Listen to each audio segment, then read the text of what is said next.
Buckle up, guys, because this one kicks off with a classic sovereign citizen twist. I am not a person. That's right. We're thrown straight into a legal fantasy world where laws don't apply, names are traps, and the courtroom is just a stage for nonsense. The defendant lays down a bizarre cocktail of pseudo-legal jargon and entitlement, completely unbothered by reality. He believes words can override warrants. It's bold, delusional, and the judge isn't buying a word of it. This is sovereign theater at its finest, and it's only just begun. First and foremost, I'd like to apologize to the courts for appearing before them today. I'd like to apologize to the victim in this case. I'm not going to use alcohol or drugs as an excuse for anything. However, alcohol was a main factor in this case. But I take full responsibility for my actions because I chose to make the irresponsible decision consuming too much alcohol than I could handle, causing poor, regretful choices leading to my incarceration. I've read the police reports and feel ashamed, embarrassed, and hurt because that's not the person I am. And I wouldn't be standing here today if I would have just been more responsible. I have 4 younger children that I've let down because of being locked away from them, missing out on watching them grow, having to deal with that as a heartache alone. The only thing I can do now is work on myself while incarcerated, take advantage of all programs they offer, and become a better man and a better father, and not give up doing so. I have to make this my last time in jail, and I plan to. I'm sincerely remorseful to my victim in this case, letting her down when I was supposed to be a father figure in her life. I beat myself up over this every day. Over this, wishing I could take it all back. I just hope she can grow up in life and leave this in the past, and that it doesn't affect her future. Again, I'm sorry to everyone I caused pain to in this case. Alright guys, now the name dodging begins. The judge presses for clarity. Who is this guy, really? But instead of answers, we get the usual dance. I don't go by that name, he says, as if refusing to accept reality makes the charges vanish. The courtroom turns into a verbal maze of evasion, confusion, and manufactured victimhood. Every question from the judge is met with semantic dodging. It's the classic sovereign move: deny, deflect, and derail. But the judge? He's not playing games, and the tension's heating up fast. Thank you. Why did you call her after you were in jail? Because I was told by the detective I was allowed to. Okay. I didn't call her, I called my wife and she answered the phone. And what contact did you have with her about retracting her statement or modifying her statement? It wasn't retracting. We talked about counseling, going to counseling and stuff, because that was something that they was talking about making them do, and something she said she didn't want to do. Well, trying to, whether directly contacting her or contacting her through your wife, was wholly inappropriate. And it was further evidence of you trying to take advantage of her at that young age, like you did when this happened. Now she asked the detective if she could have contact with me when this case was all started. And then when I went to my preliminary hearing on February 11th, I asked the detective and he told me the same thing. All right. Well, you're experienced enough in the system to have the wisdom that you shouldn't have been contacting her. Okay. In talking to her, having about anything having to do with this case. So you've in your statement, you say you apologize to her, but then in the pre-sentence report, you talk about how you don't believe you did everything you're accused of doing and wanted to take this to trial. What's that all about? I don't remember exactly what I said, Your Honor, but what I was saying was I don't have recollection of what happened the night of, so I wasn't admitting to, I don't know what happened. So did you or didn't you do this stuff? Yes. Okay. And I got to tell you, it doesn't get much worse than this kind of stuff. I understand. And I would note in the record that in 2009 or 2010, they were sentenced to prison on a burglary, released on judicial release, and then returned to prison after a violation of the judicial release.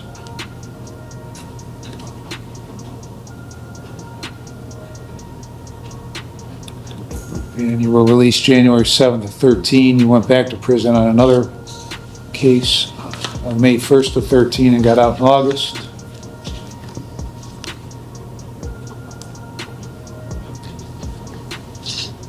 Went to prison on an attempted burglary, trespass and a habitation, breaking and entering, June 23 of 16 through August 5 of 18.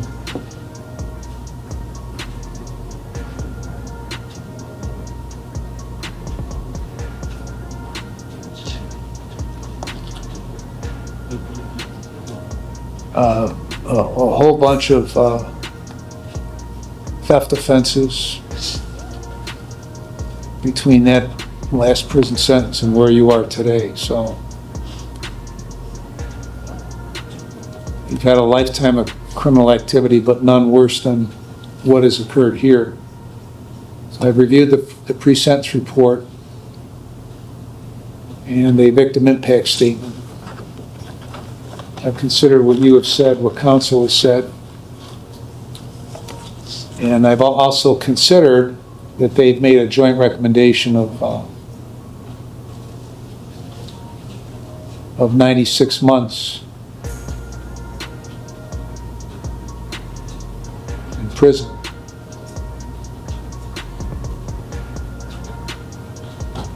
And so on count, and I've considered all the provisions in 29, 29, 11, 29, 29, 12, 13, and 14. In consideration of all that, on count 5, I'm going to sentence you to a term of 60 months.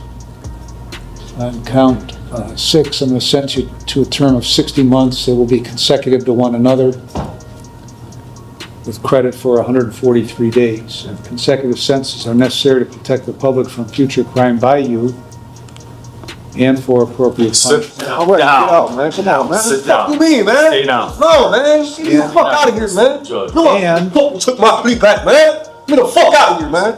Get me out of here. Get me out of here, man. Get me out of here, man. Almost done, Judge. Get me the fuck out of here. And they No, man. Get me out of here. Get me consecutive, out of here, man. What the fuck you mean, nigga? Get me the fuck out of here.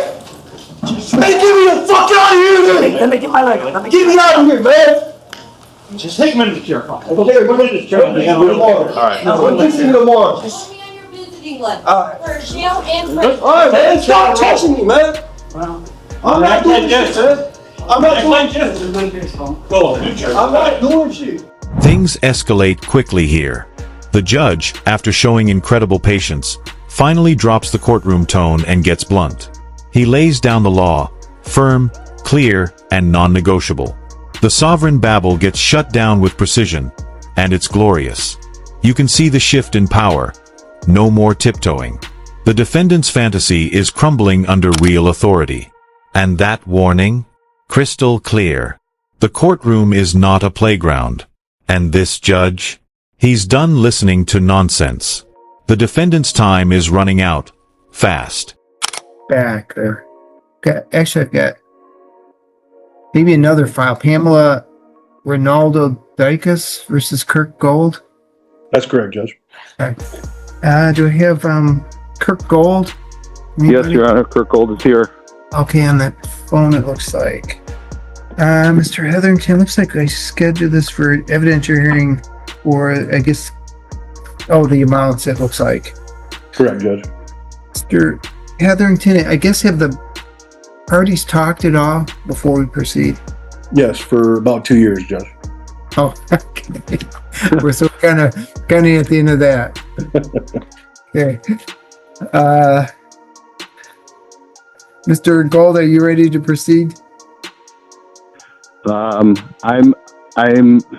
waiting for my attorney to call me back. I put a call into him because Mr. Hetherington proposed a resolution, and I just need to run it by my attorney to make sure it's the right thing for me to do at this point in time. And it was unfortunate the witching hour yesterday, and I understand and respect this court's time, but I didn't get a response. I expect I'll get a response this morning when the attorney gets into the office. Mr. Hetherington, I guess I'll leave it up to you if it's easier just to see if it. Your Honor, the issue in this case is this has been ongoing for 2 years. We were here 2 weeks ago. He did not bother to call me until Friday morning. I was out of the office. I returned his call yesterday. We did not have an opportunity to fully discuss the matter until yesterday afternoon. He's had a couple weeks to talk to a lawyer to see what the best outcome would be. We are prepared to move forward. Your Honor, sir, sorry for the interruption. Mr. Hetherington, I did call you the day after our trial. We did speak on the phone, and I told you that I was going to be working on it and seeking legal counsel. And then, yes, I did try to call you on Friday before the weekend, and you were not available. Now, it is time set for a motion. Who's your attorney? My attorney is Maury Lefkowitz. The only thing I guess Mr. Hetherington I'd allow him to do if he wants to make a quick call, I'll let him do that. If it was the proposed, I guess the proposed offer is something you'd consider if he gets a response from him right now? Yes, Your Honor. Okay. So if you want to try to call him right now and tell him that you're right in your hearing and the judge is giving you a chance to talk to him real quick. Do you want to do that? Yeah, I'm not sure how I would do that with me being on the phone, how I would. Well, you can, I tell you what, I'll let you hang up. I'm sorry, I just took your number off there. What's your phone number so I get it when you come back on? What's your phone number again? 248 20. 0. Right. Yeah, I'll look for you. If you want to hang up and try to call him real quick, I'll let you do that. But you got to come right back on, okay? Otherwise, we'll end up proceeding just without you, and I don't want to do that either. Okay? Okay, let me try to call him. Okay. All right. Okay, thank you. All right. Pamela Ronaldo Dicus versus Kirk Gold. Ready, Your Honor. Okay. Come back here. Do we? Oh, there he is. 248 number, Judge. Yeah, thank you. I just found him. Yeah, he's coming back in. Hello. Hi, Mr. Gold. You're back? Yes, sir. All right. Yeah, well, I was actually calling Mr. Rick because I hadn't heard from you for 20 minutes. My attorney's in consultation right now, but he's going to try and call me at 11 when he's finished with his first consultation. Mr. Hetherington, I'm going to leave it up to you. I'm trying to get this resolved. I really am. Your Honor, it's been, like I said, it's been 2 years, and it's been 2 weeks since we were here last, and he didn't call an attorney till last night. We're ready to proceed. All right. I think at this point we need to proceed then. Can I have one more chance to at least talk to my attorney and just get an answer for you, Mr. Rick? Can I at least do that out of good faith? I know you're trying to get this thing done, and I can appreciate that. But that's just a huge amount. It's a huge amount. If I can get this done and do what we talked about yesterday, then everybody wins. Well, I thought that's what we were doing right now. I mean, well, we are. I just have to run it by my attorney first and make sure that that's the right thing for me to do. I mean, that's what counsel's for. well, it is, but you put your counsel in a bad spot too. He or she should have been called much earlier too. That's the problem. We had talked, but just we have not connected since.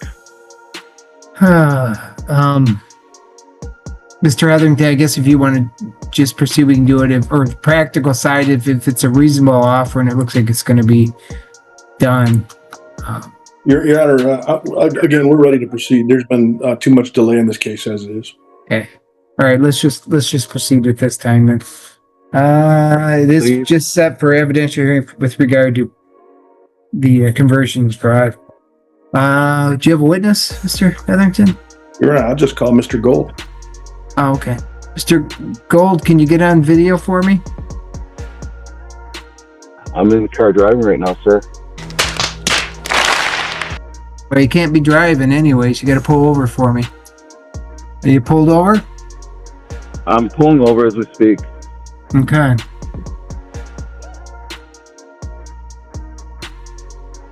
Now, how do I do this? I'm on the phone right now. Okay, you just gotta, there's a button that, well, probably at the bottom, it looks like it says video, or it's got a little camera, it looks like. It's got a, I just have a call screen. That's all I have on here.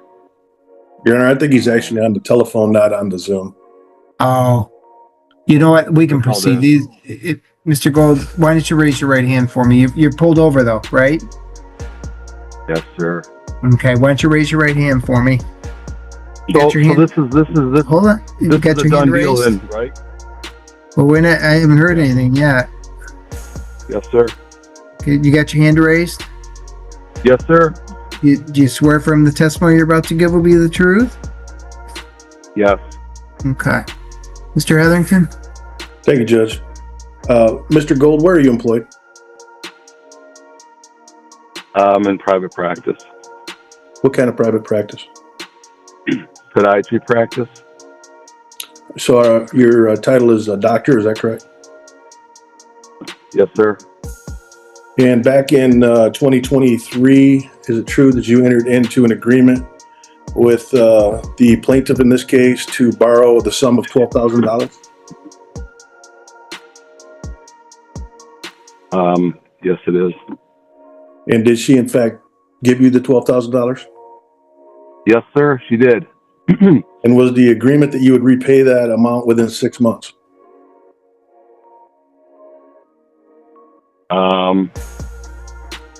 I don't remember the specifics exactly, so I can't attest to that under oath. Do you recall making any payments on that loan? Yes, I did make one payment or two Was that payments. for- I'm not sure. And was that for $1,000? Yes, sir.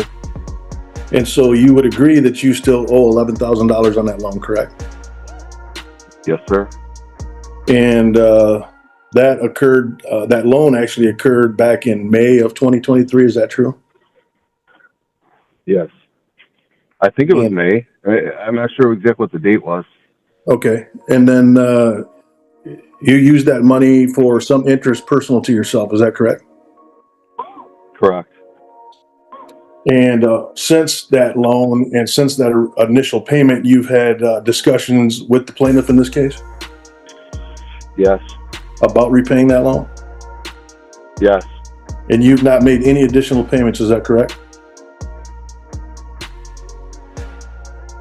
That is correct. And then in January of this year, did you receive demand letters from me?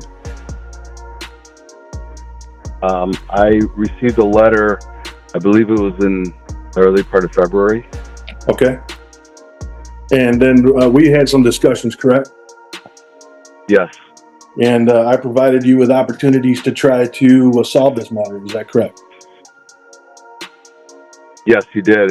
And as I stated to you then, and I'm saying to you now, it was a cash flow with insurance issue, and I was trying to rectify that, and I see it starting to become rectified, but it looks like the cart is in front of the horse a little too far. I'm trying to catch up to it. I can't quite reach it. But it looks like I can reach it now, but it looks like I'm out of time. Now it gets painfully repetitive. I do not consent, he repeats like a broken record, thinking those magic words will somehow unlock the courtroom doors. He asks if he's being held against his will, as if that changes anything. It's a textbook sovereign meltdown, shouting legal gibberish louder and louder in the hope it'll stick. But the judge has heard it all before. What we're witnessing is desperation disguised as defiance. The legal fantasy has collided headfirst with real authority, and it's not going well. When you made the promise to repay that loan within 6 months, did you believe that that could happen? Or were you unsure if that could happen? I believe it would happen, yes. I'm not sure that it was 6 months thing that I said, but it could have been. I think paying. Yes, I can't recall, so I'm not gonna say something that may or may not be true. Well, when you made the Yes, my intention was. when you made the representations, My intention was to pay her as a friend. understood, but when you made the representations, you weren't sure whether or not you'd be able to make the payments, correct? I was pretty sure. Yes, I was. I thought I was pretty sure, but things changed. I have no further questions, Judge. Mr. Gold, was there anything in writing between the two of you?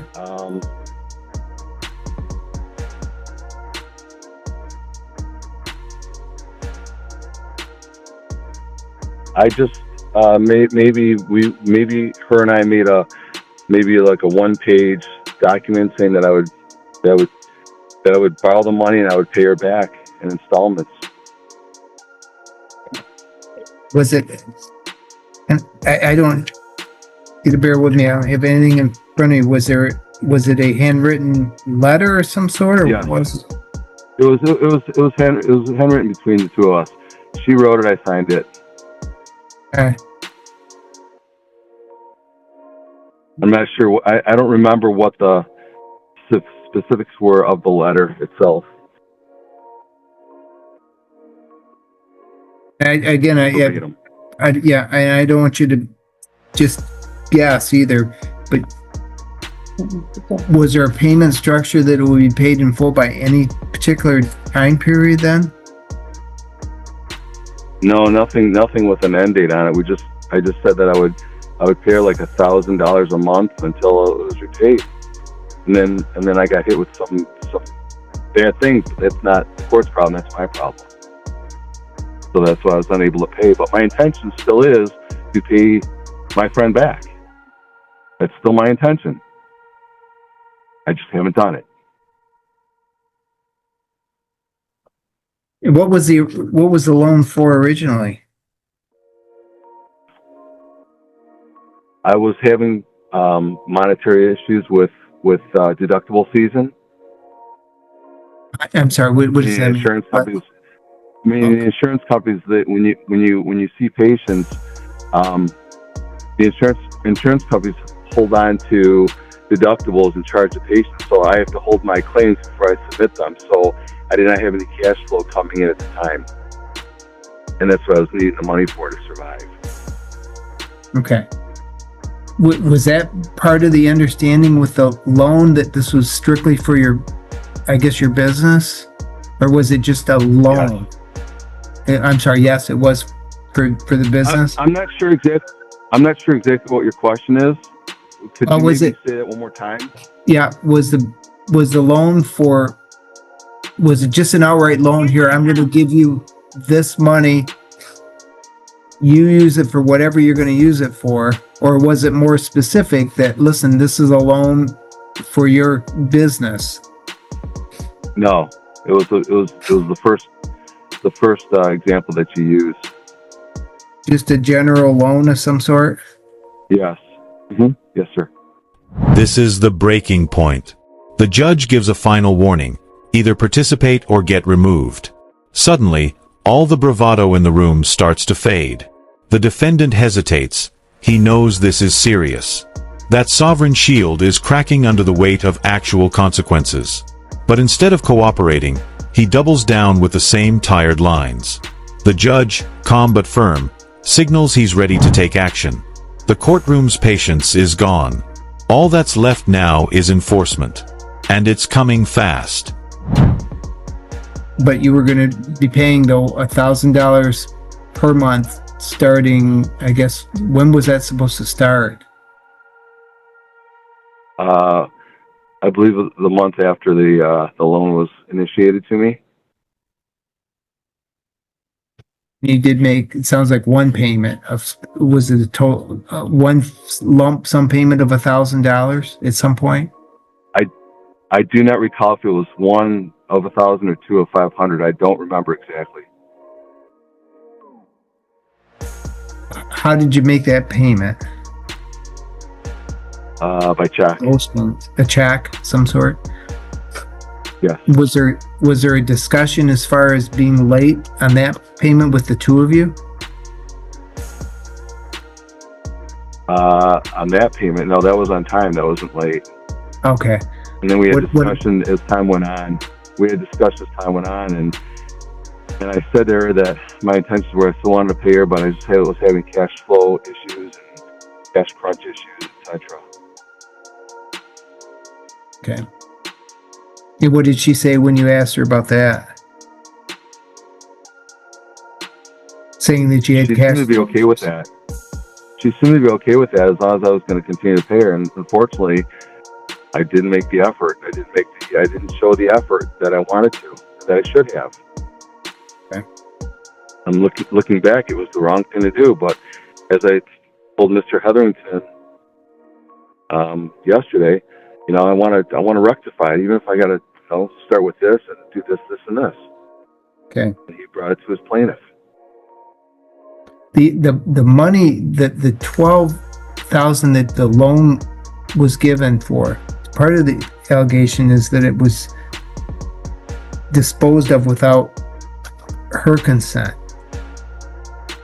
Meaning that apparently they're saying that there was some type of an agreement that you could only use this money for a specific thing. Is that true or not true? I don't recall that to be true at all. I don't recall that at all. Okay. I do not recall that. Okay. Mr. Hetherington, anything else with regard to my questions? Nothing for Dr. Gould. Okay. Okay. I'd briefly call my client, if I may. Okay, sure. Ma'am, why don't you raise your right hand for me? Do you swear from the testimony you're about to give will be the truth? Yes, Your Honor. Okay. Mr. Hetherington, you can proceed. Thank you. Ms. Ronaldo Dicus, did you enter into an agreement with Dr. Gould to loan him some money? Yes. How much did you loan? 2 checks of $6,000. So that's a total of $12,000? Correct. And when do you recall that loan agreement being made?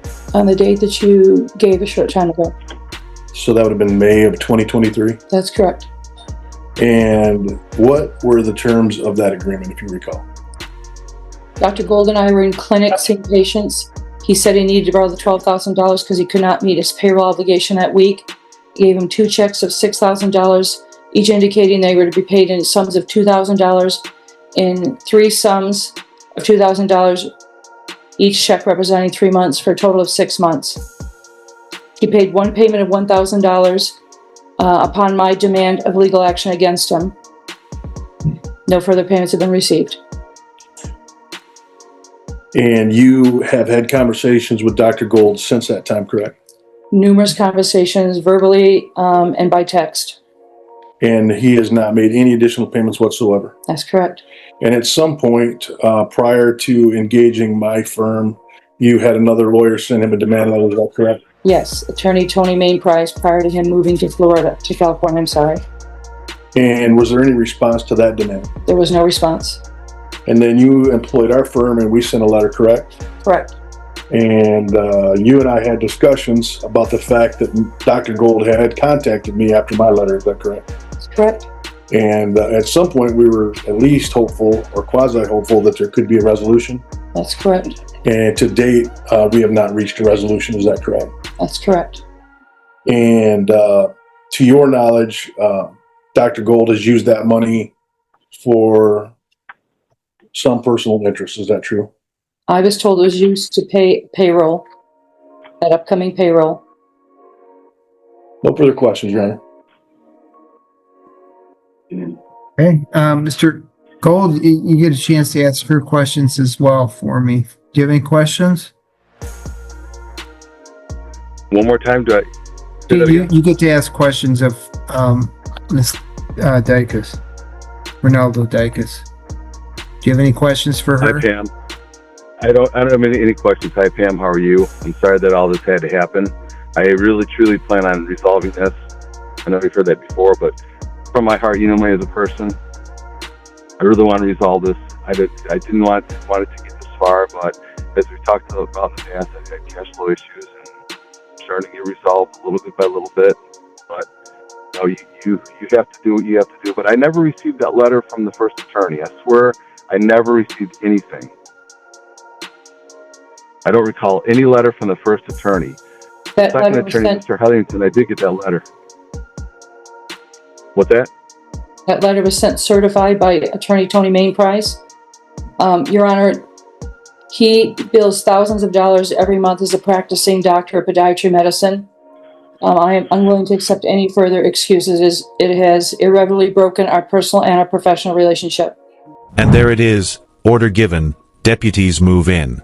The sovereign citizen is physically removed, still ranting, still claiming he's not subject to the court's authority. But guess what? The courtroom has zero tolerance for fantasy law. It's a sobering scene. No more empty arguments, just consequences in motion. His removal is swift, clean, and symbolic. All that legal theater ended by actual law enforcement. If you ever wondered how sovereign delusion ends, it ends right here, with the sound of footsteps and a locked door. And for my sake, then this loan was sometime in May of 2023. True? I'm sorry, the judge speaking. 2023. The loan was somewhere around in May of 2023. That's correct, sir. So it's been, Couple of years. yeah, been 2 years, it looks like. Mr. Hetherington, I guess I don't have any further questions. I did ask for as far as what this was payments were for. You did, and it says she said just payroll. That was her understanding when the loan was made. When he was, yeah, but she also said that, ma'am, is what you stated. You said as far as you knew, the money was used to make payroll. Yes, Dr. and I were in clinic and he was on the phone and he got off the phone and said that he was unable to make payroll and could he take a short-term loan to pay his upcoming payroll. He has one person he employs as administrative person in his office. Okay. So part of your complaint alleges that he was using money for personal gains somehow, but I don't hear that. And why don't you be upfront with me? You know, don't tell me anything else if that's not the case. I guess I can't be sure exactly what he's actually used it for. Since the time that the loan was given, he has continued to travel and he's bought a much larger home. So I guess I can't specifically know what he's actually used the money for, Your Honor. Sure. Yeah, I'd rather just be upfront with me. So, okay. All right, Mr. Hetherington, anything else? Sure, Your Honor. No further witnesses. I'll leave it at that. Okay. Okay. I guess, Mr. Gold, you get a chance to call any witnesses you have, including yourself. You've already testified to a point, but if you have another witness, you can call that witness, or if there's something else you want to tell me with regard to your side of it, I'll let you do that. The only thing I'd like to say is, like I posed to Mr. Hetherington yesterday, is I want to make resolution on this, and I really wanted to consult my attorney and get his okay, but since I can't seem to do that and we're at the witching moment now, I'm just letting you know that those are still my intentions. I still plan on doing just that. I don't want to hurt anybody, and I don't want to carry this on further than it is. I understand that it's gone on for a long, long time and it's all my fault for that, but I do want to make good on it. I just know that if we get that penalty, that's going to be just a ginormous amount. With the courtroom cleared of chaos, the judge returns to business. He records everything for the record. Calm, professional, unshaken. What's stunning is how quickly the court resets. The sovereign's outburst? Just a brief disruption in the machine of justice. The judge now makes it clear, the defendant can either come back with a better attitude or stay exactly where he is. The power shift is complete. This isn't personal, it's procedural. And the law rolls on, leaving the delusions behind in the hallway.